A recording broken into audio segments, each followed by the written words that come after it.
Napakatindi po ng ating gagawin ngayon ng reaction video. Senator Erwin Tulfo, pinapalayas ang mga opisyal ng Chinese Embassy kung hindi re-respetohin ang ating karapatan sa ating sariling bansa.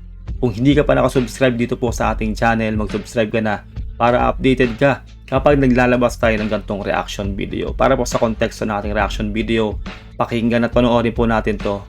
Let's do this. Pilipinas! Ang opisyal ng Chinese Embassy pinalalayas kung ayaw respetuhin ang ating mga karapatan. Detalye ng balita mula kay Raymond Dadpa, Saris 28. Raymond, good morning. Anumang oras ay maaaring lumayas ang mga opisyal ng Chinese Embassy na ayaw kilalanin ang ating mga karapatan bilang Tama. isang bansa.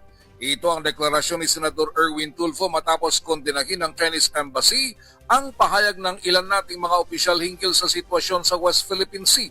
Ito po yung matagal ko nang inaantay na sabihin ng ating mga opisyal sa ating gobyerno, no? Na talagang palayasin na nga po yung mga opisyal ng Chinese Embassy na yan. Dahil totoong wala po silang respeto sa ating mga karapatan, sa ating batas sa Pilipinas. Dapat po talaga gawin po yan at talaga pong palayasin na po yan kasi po minamanduhan po ang ating gobyerno. Hindi po pwede yun. Ayon kay Tulfo, walang karapatan ng mga opisyal ng Chinese Embassy na sitahin Tama. ang ating mga opisyal na nagsasalita tungkol sa pangangamkam ng China sa ating mga teritoryo. Unang-una, kaya naman nagsasalita ng gano'n ng Pilipinas kasi totoo naman, nangangamkam ng ating teritoryo ang China at binuburi tayo sa ating sariling EEC. Diyan pa lang po yan, salita pa lang yan at yung caricature o yung AI-generated photo pa lang po yan ay nasasaktan na po itong China.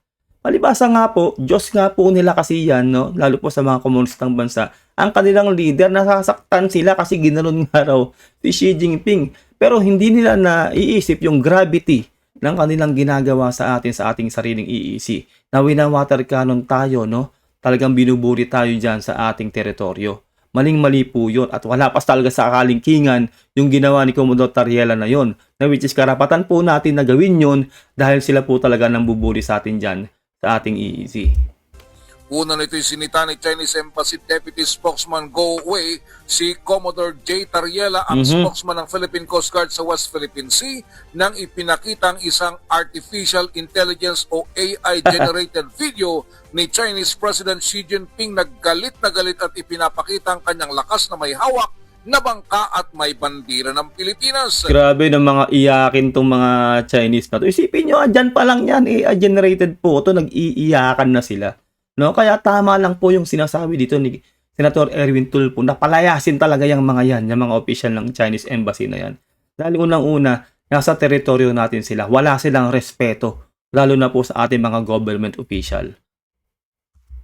Para sa Chinese Embassy, hindi lisensya ang freedom of speech para siraan ang leader ng ibang bansa. Palibasa kasi walang freedom of speech sa China, kaya ganyan sila. Nasanay sila sa China, no? Kawawa ang mga mamamayan ng China na wala silang freedom of speech, freedom of expression, wala lahat po yun. Nakabusal po ang mga bibig nila doon. Samantalang po tayo ay meron po tayong demokrasya. Sa democratic country po tayo. May demokrasya tayo, may kalayaan tayong maghayag ng ating saloobin. Kahit po sa mga government official natin, malaya po tayo maghayag ng saloobin natin sa mga yan kasi nga tayo po unang-una ay nasa demokrasyang bansa at mga taxpayers po tayo. May karapatan po ang Pilipinas. Hindi tulad po dito sa China talaga, wala silang kapasidad o kakayanan na gawin po yung mga yon dahil kontrolado po ng China o ng Chinese government ang kanilang media. Diba? Naka-news blackout. Lahat ng ibabalita sa China dapat pabor sa China. Lahat ng kasiraan ng China hindi nila pinapakita sa ibang bansa. Sa atin po kasi sa Pilipinas may demokrasya, may transparency. Kung anong totoong nangyayari sa Pilipinas ay hinihahayag. Malaya ang mga ordinaryong mamamayan na magpahayag ng kanilang mga saloobin. Hindi po tulad dito sa China, wala talagang ganon. Ngunit git ni Tulfo kung hindi gusto ng mga opisyal ng Chinese Embassy kung paano gumagana ang demokrasya sa ating bansa, ay maaari silang lumayas anumang oras. Sana nga, no, mag-voluntary exit na itong mga to. Itong mga official ng Chinese Embassy na to, hindi natin sila kailangan. Una-una, hindi nga sila rumirespeto sa atin. Sa soberanya pa lang natin, no, sa EEC natin, hindi nila nire-respeto. Pati itong mga government official natin, hindi rin nila nire-respeto. Minamanduhan nila. 'Di ba? Gusto nila ganito gawin nyo, ganito gawin. Hindi po gano'n eh. May sarili po tayong batas sa ating sariling bansa. Hindi po nila tayo hawak. 'Di ba? Pambabastos po 'yan sa ating bansang Pilipinas at sa ating bansa o sa ating batas. 'Di ba po? Kaya magsilayas na po sila at hindi po natin kailangan yung mga tsekwa na 'yan. Bahay natin ito at sarili natin ang ating mga patakaran. Tama. Ang freedom of speech ay nakapaloob sa ating saligang batas. Yes. Dagdag pa ng Senador Palibhasa ay walang freedom of speech sa China, ikinukulong ang mga kritiko, pinatatahimik ang media at kontrolado ang opinyon doon. 'Di ba? Parehas pala kami ng opinion dito ni Senator Erwin Tulfo. Sinabi rin pala niya 'yon, no? 'Di ba? Alam naman nating lahat 'yan eh. Kapag po nasa komunistang bansa ka, yung mga bibig nila doon nakabusal. 'Di ba? Wala po silang freedom of speech, freedom of expression, nila pwedeng tuligsain ng kanilang gobyerno. 'Di ba? Ganun po kahigpit sa kanilang bansa. Kaya pati po tayo minamandohan nitong netsing mga tsekwang to sa ating sariling bansa. Kaya nga sinasabi ko po sa inyo, 'di ba? Tayo mga ordinaryong mamamayan binantaan din. Tawag daw tayo maghahayag ng mga pagsira sa kanilang bansa o pagsira sa kanilang leader. Huwag po tayong matakot. Hindi po nila tayo hawak. Wala po silang magagawa. Meron po tayong freedom of speech as freedom of expression. Wala po silang power sa atin. Hindi po tayo Chinese at wala po tayo sa China. Tandaan nyo yan. Huwag po kayong matatakot, no? Kudos po dito kay Senator Erwin Tulfo kasi naninindigan siya na ilaban po ang ating bansa. At meron po kasi tayong batas sa atin mismo sa Pilipinas, no? Kung ayaw talagang sumunod o talaga pong mamanduhan tayo ng mga Chinese official na to sa Chinese Embassy, magsilayas po kayo. Hindi po namin kayo kailangan dyan sa bansang Pilipinas. Kukulong ang mga kritiko, pinatatahimik ang media at kontrolado ang opinyon doon. Payo ni Senator Erwin sa mga opisyal ng Chinese Embassy, kung gusto nilang sila ay respetuhin, dapat ay marunong din silang respeto. Ama, ganun lang yun, di ba? Kumbaga, respect begets respect. Di ba? Ganun po yun. Hindi yung kami lang ang re-respeto sa inyo. Eh, kayo nga, hindi ka nga kayo rumerespeto. Yan pa lang sa West Philippine Sea, binubuli-buli nyo na ang Pilipinas at ang mga mangingisda namin, pinahihirapan yung mangisda dyan. Di ba? Kayo ang gumagawa ng kabalbalan. At kayo ang mga official sa Chinese Embassy, kayo ang nasa teritoryo namin. Rumispeto kayo sa gobyerno ng Pilipinas.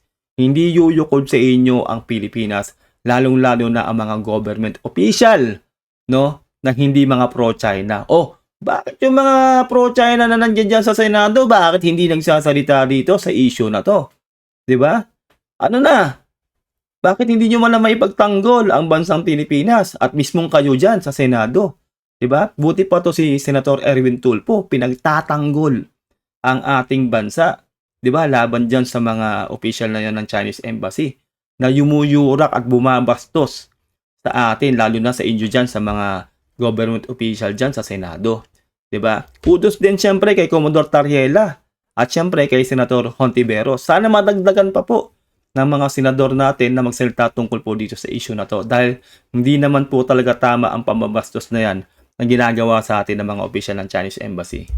Sa ating saligang batas, mga opisyal natin, ang ating freedom of speech ng simpleng katotohanan Tama. na ang Pilipinas ay ating bansa Yes. at hindi sa kanila. Tama.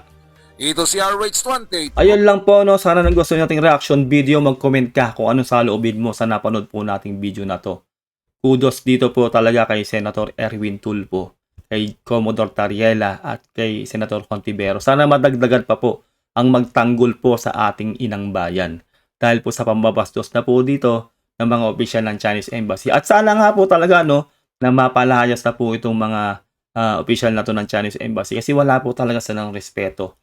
Diba? Naghahanap po sila ng respeto samantalang sila po talaga nagpapahirap sa atin dyan sa ating EEC. Lalong-lalo na po sa Bao de Masinloc. At lalo na po talaga ngayon, kaya umiigting po ang pangharas nila sa atin ay kasi po dahil doon po sa discover po natin na natural gas. Yan po sa Malampaya East 1. Kaya eager na eager talaga sila. Nasakupin po tayo. Dahil kumakaching po yung mata ni Xi Jinping, di ba, yung dollar sign. Alam po nila na buong EEC ng Pilipinas po ay talaga pong napakayaman sa ligas na yaman. At gusto po nilang makuha yan dahil nga po malaking papakinabangan po yan kapag nakuha po yan ng China. Maraming salamat kung nakaabot ka dito. Huwag mo kadilimutan mag-subscribe. Mag-like ka na rin kung gusto mo ating reaction video. Maraming salamat till next time. God bless and peace out. Bye.